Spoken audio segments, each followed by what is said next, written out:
Ibu bapak, saudari-saudara, terutama keluarga dari mendiang Bapak Martin Sucipta Utama, saya ucapkan sekali lagi selamat malam untuk kita sekalian.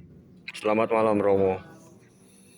Dua bacaan yang kita dengarkan bersama pada malam hari ini bicara tentang hal yang sama, yaitu hari Tuhan, atau yang sering kita kenal juga dengan istilah akhir zaman. Baik Rasul Yohanes maupun Yesus, semuanya bicara bahwa segala sesuatu yang ada di bawah kolong langit saat ini, suatu waktu nanti akan berakhir. Tidak ada yang abadi, semuanya akan berlalu pergi dan menghilang. Artinya, segala sesuatu, termasuk kehidupan itu sendiri, di tengah bumi ini ada batasnya. Dan berkenaan dengan hal itu, berkenaan dengan akhir zaman, berkenaan dengan hari Tuhan yang akan tiba, berkenaan dengan batasan akan kehidupan ini, baik Rasul Yohanes maupun Yesus mengetengahkan cara-cara yang harus kita lakukan dan juga memberikan gambaran kepada kita kira-kira apa yang akan terjadi nanti.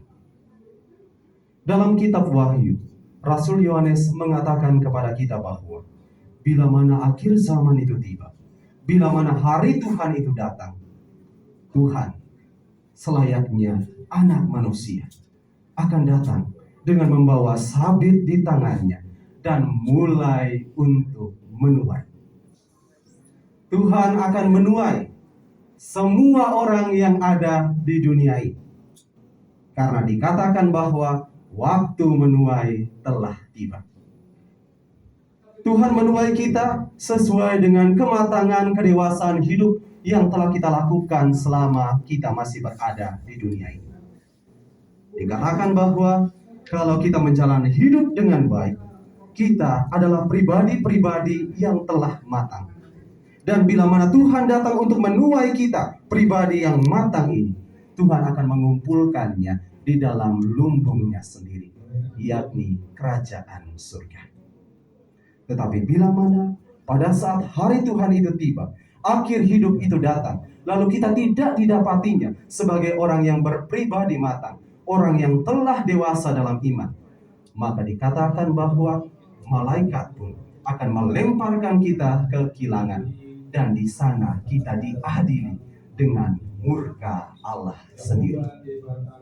Artinya bahwa kalau hidup kita benar semasa hidup di dunia ini, maka yang kita terima adalah sukacita. Tetapi kalau hidup kita tidak benar di dunia ini, maka yang kita terima adalah murka Allah sendiri. Selain Rasul Yohanes, Yesus juga memberikan gambaran yang sangat menarik kepada kita. Dia katakan bahwa bait Allah yang megah itu suatu waktu nanti akan runtuh. Bangunannya yang kokoh, batu-batunya yang besar dan kuat itu, suatu waktu nanti tidak akan dibiarkan berada di atas batu yang lain. Semuanya akan hilang. Pada saat itu, yang diminta dari kita adalah waspadalah, jangan sampai kalian disesatkan. Artinya bahwa kalau hari Tuhan itu tiba, akhir zaman itu tiba, dan kita telah mencapai akhir hidup kita, yang diukur pada diri kita saat itu adalah sudah sejauh mana kita bersikap waspada semasa hidup ini. Apakah kita telah disesatkan oleh berbagai hal, ataukah kita berusaha untuk menghindar dari kesesatan itu? Kalau kita membiarkan hidup kita disesatkan oleh berbagai macam kenikmatan dunia, yakinlah bahwa kita tidak akan bertahan nantinya bila mana Tuhan itu datang. Tetapi kalau hidup kita penuh dengan kebenaran, hidup kita dijalani sesuai dengan kehendak Allah sendiri, maka kita telah menyatakan diri kita sebagai orang yang berwaspada. Dan akhirnya kita pun akan diperkenankan untuk berdiri tegak di saat Tuhan itu datang. Saudara dan saudariku yang terkasih, kedua bacaan ini kiranya juga dapat merangkum semua peristiwa iman yang telah dialami oleh saudara kita, Bapak Martin Sucipta Utama. Semasa hidupnya, tentu beliau berusaha untuk menjadi orang yang berwaspada. Orang yang berusaha untuk tidak disesatkan oleh hal-hal manapun. Betapapun mungkin kita tahu, dalam perjalanan hidupnya, untuk menjadi pribadi yang matang, yang siap dituai itu, ada jatuh dan bangun yang dialaminya. Bagi saya, itu adalah hal yang lumrah. Karena sebagai manusia, kita punya banyak keterbatasan, kita punya banyak kelemahan, kita punya banyak kekurangan. Semua itu biasa. Tetapi Tuhan meminta kita untuk tidak berhenti menjadi orang yang biasa-biasa saja. Artinya, kalau pernah jatuh, harus bangkit lagi. Kalau orang biasa, kalau sudah jatuh, senang untuk jatuh terus.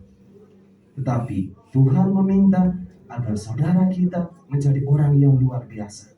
Walaupun jatuh, harus bangkit lagi.